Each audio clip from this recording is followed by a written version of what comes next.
بیٹے رضی اللہ تعالیٰ عنہ کے شہزادے جو مادرزاد بنی. شعر سنے. ہم اپنی خطاؤں پر نادم بھی نہیں ہوتے, ہم اپنی خطاؤں پر نادم بھی نہیں ہوتے, اور ان کو عطاؤں پر ہر بار عطا کرنا, اور ان کو عطاؤں پر ہر بار عطا کرنا. مقبول دعا میری یا سید علا کرنا, جب وقت نظر آئے دیدار عطا کرنا.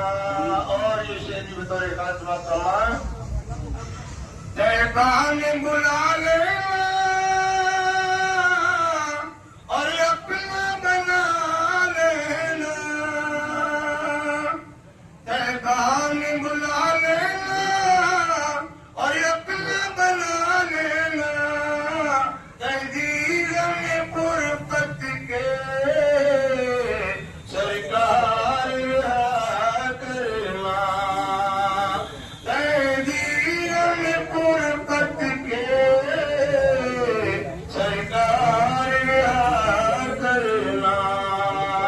مقبول دعا کرنا, منظور سنا کرنا, مدحت کا صلہ دینا, مقبول سنا کرنا. اور یہ شروع سنے. برباد نہ ہو مٹی اس خاک کے پتلے کی, برباد نہ ہو مٹی اس خاک کے پتلے کی, اللہ مجھے ان کی خاک تپ پا کرنا, اللہ مجھے ان کی خاک تپ پا کرنا. مقبول دعا کرنا, منظور سنا کرنا, مدحت کا صلہ دینا, مقبول دعا کرنا. اور یہ آخری شعر دعا کے ساتھ. کیوں نقش کفے پاک دل سے نہ لگائے وہ, اے آئینہ دل کی نوری کو جلا کرنا, اے آئینہ دل کی نوری کو جلا کرنا. مقبول دعا کرنا, منظور سنا کرنا, مدحت کا صلہ دینا, مقبول سنا کرنا. درود شریف پڑھیں. اللہم صل علی سیدنا مولانا محمد وبارک وسلم. صلاۃ و سلام علیک یا رسول اللہ صلی اللہ تعالی علیہ وسلم. سید شاہ علی رسول حسنین نجمی مہاجری رحمۃ اللہ تعالی علیہ نے کیا خوب منظر کشی کی. وہ بختہ ور ہیں جن کو دم بدم یاد خدا آئے, وہ بختہ ور ہیں جن کو دم بدم یاد خدا آئے, اور مبارک ہیں وہ لب جن پہ کے نام مصطفیٰ آئے. ہماری بات جب پوچھی جناب غوث نے پوچھی, ہماری بات جب پوچھی جناب غوث نے پوچھی, ہمارے کام جب آئے تو آلے مصطفیٰ آئے.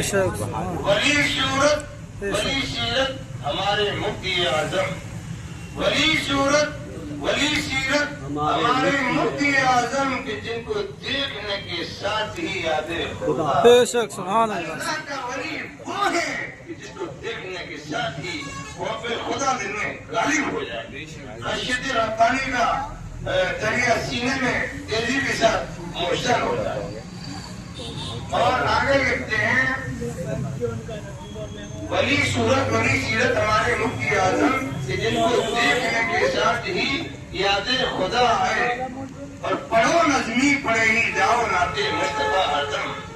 پڑھو نظمی پڑھے ہی جاؤ ناتے مصطفیٰ ہردم. تمہاری قبر سے ہردم صدا صدقے آئے. تمہاری قبر سے ہردم صدا صدقے آئے. ہم اور آپ قابل مبارکباد ہے کہ اللہ کے نیک بندے کی بارگاہ میں حاضر ہیں. یہ کہ اللہ کے نیک بندے جب تک دنیا میں رہتے ہیں تب بھی ان کے دائیں بائیں آگے پیچھے چاروں طرف رحمتوں کا نزول ہوتا ہے. اور جب دنیا سے چلے جاتے ہیں تو پھر پاور اور بڑھ جاتا ہے. پہلے کمزور ہوتے ہیں اور جانے کے بعد بہت ہجوم رہتا ہے. آپ دیکھتے رہتے ہیں یہ اللہ والے ہیں جن کے سامنے جن کے دیار میں ہم اور آپ حاضر ہیں. اب آگے بڑھ کر ہم وقت 24 گھنٹے اپنی عزت مند نہیں بلکہ غیروں کا بھی تاتا بنا رہتا ہے. یہ ایسے اللہ والے ہیں. اس کی وجہ کیا ہے؟ اس کا سبب کیا ہے؟ وجہ یہ ہے کہ انہوں نے زمین پہ رہ کر اللہ کے پیغام کو بلند کیا, اللہ کے دین کو آگے بڑھایا, اللہ کے نام کو روشن کیا, اللہ کے کام کو روشن کیا. تو اللہ نے ان کی تربت پر رحمتوں کا نزول فرما دیا. اور جہاں رحمتیں اترتی ہیں, رحمتیں اترتی ہوئی اللہ کے ولی کی بارگاہ میں پہنچے. اور ابھی جیسا کہ آپ نے سنا کہ ہم یہ آئے ہیں کہ اپنی کوئی خواہش ہے, تمنا ہے, آج فرمائش ہے, کوئی دکھ ہے, اس کو یہاں پیش کریں تاکہ ہماری ان کے وسیلے سے اللہ رب العزت کی بارگاہ میں دعائیں دل کے ساتھ قبول و مقبول ہوں.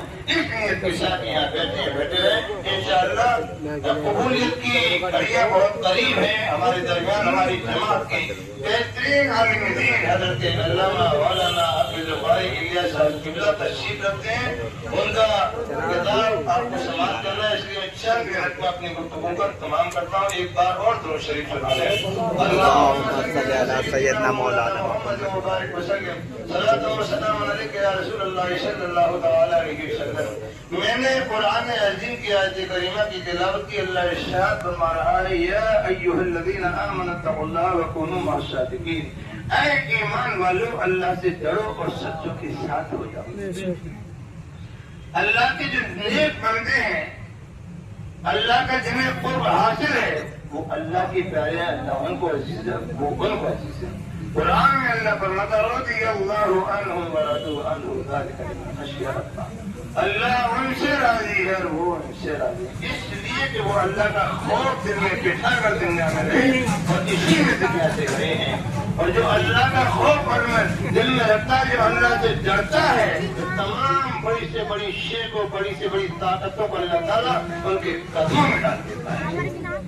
ایک اللہ کے بہت بڑے ولی جن کا نام سنا ہوگا, بتانے والے بتاتے ہیں, بیان کرنے والے بیان بھی کرتے ہیں, پڑھنے والے پڑھتے ہیں. حضرت بایزید بستامی رحمۃ اللہ علیہ, جن کا اصل نام تیفور تھا. حضرت بایزید بستامی رحمۃ اللہ تعالیٰ علیہ کی ذات بابرکت ہے. آپ کے مریدین مشاہدین ساتھ میں ہیں, ہم سفر ہیں. چلتے چلتے آپ کا گزر خراسان کی سرزمین سے ہوا. ایک مقام پر حضرت بایزید بستامی رحمۃ اللہ تعالیٰ علیہ کھڑے ہو جاتے ہیں, اور کھڑے ہونے کے بعد وہاں کی مٹی ہاتھ میں لیتے ہیں, اس کو سونگنے لگتے ہیں, اور سونگنے کے بعد میں وجدانی کے تال ہو جاتی ہے, اور زبان پر یہ نعرہ ارتقا بلند ہوتا ہے, بوئے یار آ رہی ہے, بوئے یار آ رہی ہے, بوئے یار آ رہی ہے. تمام مشاہدین مریدین حیرت میں ہیں کہ معاملہ کیا ہے, معاملہ کیا ہے, وجہ کیا ہے. جب حضرت اصلی حالت میں آئے اپنی, تب کہا کو حضور کیا بات ہے, کیا معاملہ ہے, یہ صورتحال کس طرح سے کیوں اس وقت آئی. تب آپ نے کہا کہ یہاں کی مٹی میں, یہاں کی مٹی سے مجھے یار کی خوشبو آ رہی ہے. اتنا سنا مریدین میں, کیونکہ پڑھے لکھے لوگ رہتے تھے پہلے اور باتوں کو سمجھتے تھے اور مانتے تھے, اور جو اللہ کے ولی کی بارگاہ میں رہ لے تو اس کو تو بہت ساری سمجھ ویسے ہی ہے کی نظر پڑنے سے. تو کہا کہ حضور اس سے اچھی کیا بات ہے کہ چلیں اور ہماری بھی ملاقات کرتے تاکہ اللہ کے ولی سے کوئی تو برکات حاصل کر رہے. دیکھو انہوں نے سن رکھا تھا اللہ کے ولی کی بارگاہ میں ایک لمحے حاضری دینا 100 سال یعنی 1 صدی عبادت بے ریاضت سے بہتر ہے. ان کی یہ پختہ کامل مستحکم یقین اور ایمان تھی. تب اللہ کے ولی حضرت واجد بستامی رحمۃ اللہ تعالیٰ علیہ مسکرائے اور کہا کہ بھائی ملاقات کیسے کراؤں؟ ابھی نہ وہ باپ کی شلم میں آیا ہے، باپ کی پشت میں آیا ہے، نہ ماں کی شکم میں آیا ہے. ہاں آئے گا، اس کا نام ہوگا ابو الحسن. بتانا یہ مقصود ہے کہ جو لوگ کہتے ہیں معاذ اللہ رب العالمین نبی مر کر مٹی میں ملے، ان سے کوئی نفع حاصل نہیں ہوگا. وہ سنے غفلت کے پردے نگاہوں سے ہٹائے اور یہ اللہ کے ولی نبی نہیں ہیں، اللہ کے ولی ہیں حضرت واجد بستامی رحمۃ اللہ تعالیٰ علیہ. اور کتنا کیا بتا رہے ہیں ابھی آیا نہیں ہے، نہ باپ کی پشت میں ہے نہ ماں کی شکم میں، آئے گا. تو یہ حضرت واجد بستامی رحمۃ اللہ تعالیٰ علیہ اور حضرت ابو الحسن خرقانی کا جو نام بتایا آئے تھے. کتنے دن کے بعد آئے تھے؟ لگ بھگ 250 برس کے بعد. 2 صدی ہو گئی، یعنی 150 صدی کے بعد آئے، 1.5 صدی کے بعد آئے. اتنے عرصے کے بعد آئے تو اللہ کے ولی کی نگاہ ولایت کا عالم کو دیکھیے کہ ابھی آئے نہیں ہیں. بتا رہے ہیں نہ باپ کے پشت میں ہے نہ ماں کے شکم میں ہے. ہاں آئے گا، اور یہ نہیں نام بھی بتا دیا، اس کا نام ہوگا ابو الحسن. تو آپ 165 یا 60 برس کے بعد خراسان کی سرزمین پر آئے، آپ کا شورا ہوا، چرچا ہوا، تو آپ سے بھی لوگ جوک در جوک ملاقات کے لیے آتے تھے اور پوری جو برکات حاصل کرتے تھے. اور کیوں نہ ہو بھائی اللہ کے ولی کا جہاں شورا ہو، چرچا ہو، اس کی ولایت میں کوئی شک نہ ہو تو لوگ کشا کشا آتے ہیں. بلکہ یہ مشیت الہی ہوتی ہے کہ لوگوں میں طاقت بن جاتا ہے. ایک بار کا اتفاق دور دراز مقام سے ایک جماعت ملاقات کا شوق لے کر اپنے یہاں سے روانہ ہوئی، اور جیسے ہی حضرت ابو الحسن خرقانی رحمۃ اللہ تعالیٰ علیہ کی قیام گاہ پہ پہنچے، مکان پر پہنچے، دروازہ بند تھا. دروازہ کھٹکایا، اندر سے لیڈیز آواز نے کہا کون؟ کہ ہم دور دراز مقام سے آئے ہیں حضرت سے ملاقات کا شرف حاصل کرنے، فیض و برکات حاصل کرنے کی نیت سے آئے ہیں، بڑے جذبے اور اشتیاق کے ساتھ آئے ہیں. اندر سے اتنا سنا ان کی صاحباتیں اہلی آتی، انہوں نے طرح طرح کی باتیں کہی، ایسا ہے ویسا ہے، یہ تو مکہ ہے بڑے بھی ہے اور اس کے جھانسے میں مت آنا ورنہ تو ہلاک ہو جاؤ گے، تمہارا ایمان چلا جائے گا. تمام جو بھی زبان پایا تمام صلوات سنا رہا ہے. کہا محترمہ آپ کون؟ کہ میں ان کی بیوی ہوں. اور کون ہوں؟ اور شوہر کے تعلق سے بیوی سے زیادہ اور کون جان سکتا ہے؟ تو محترمہ تمہارا شکریہ، تم نے ہم کو بتا دیا. اب بیچارے مایوس واپس جا رہے تھے کہ ایک انسان کسی مقصد کے حصول کے لیے کہیں جہاں وہ مقصد حاصل نہ ہو تو اس کے دل پر کیسی چوٹ لگتی ہے. مایوس واپس جا رہے تھے. اور حضرت ابو الحسن خرقانی رحمۃ اللہ تعالیٰ علیہ کا معاش کیا تھا؟ وہ جنگل جاتے تھے، لکڑیاں کاٹتے لاتے تھے اور بازار میں رکھتے تھے، بیچ کے فروخت کرتے تھے، اس سے اپنا گزر کیا کرتے. حالانکہ اللہ کے ولی کو اللہ نے بہت بڑی طاقت عطا کی، لیکن خاص ساری تھی، درس عبرت تھا. اب اتفاق یہ ہوا کہ اس روز آپ نے لکڑیاں زیادہ کاٹنے اور زیادہ کاٹنے میں بھی راج تھا، حکمت تھی. اب حضرت نے لکڑیاں زیادہ کاٹ لی اور اب اٹھا رہے ہیں گٹھر باندھ کے، تو اٹھی نہیں رہا. تھوڑا اٹھاتے پھر رکھ دیتے، تھوڑا اٹھاتے پھر رکھ دیتے. بس اللہ کی طرف لو لگائی، آواز بلند کی کہ اللہ کی مخلوق میری کوئی مدد کرو. اتنا سنا تو ایک شیر آ کے تم ہلاتا ہوا سہمتا ہوا آپ کے قریب آ گیا اور اس نے کہا کہ حضور حاضر ہوں. آپ نے پکارا تھا، کہیے کیا خدمت ہے. آپ نے وہ لکڑی ہوا گٹر رکھا پیٹ پر اور آپ کی سوار ہو گئے. اب حضرت اس پہ بیٹھ کے چلے، ادھر سے وہ لوگ مایوس آ رہے تھے واپس. جیسے ہی انہوں نے دیکھا کہ ایک نوجوان ایک شخص شیر کی سواری کر رہا ہے گٹر کا، اس شیر میں ڈرنے لگے اور خوف سے خوف و ہراس سے بھاگنے لگے. تب آپ نے کہا اے دور دراز مقام سے آنے والے مسافر بھائیو، بھاگو مت، ڈرو نہیں، تم نے اپنی منزل کو پا لیا ہے، قریب آ جاؤ. قریب آئے تو حضور آپ ہیں کون؟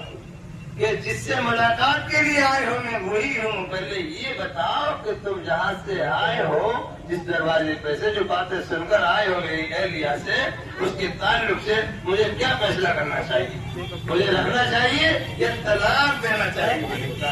آپ نے اتنا شمع ضبط کیا کیسے؟ اب تک اٹکی ہوئے ہیں، بہت پہلے طلاق دینا چاہیے۔ تب کہا کہ بالکل صحیح اور درست پڑھ رہا ہے، لیکن میں نے طلاق نہیں دیا، اس لیے کہ طلاق دینا ہے تو جائز کام، جتنے جائز کام ہیں ان میں طلاق دینا بھی جائز ہے، مگر یہ جائز کام اللہ کو ناپسند ہے۔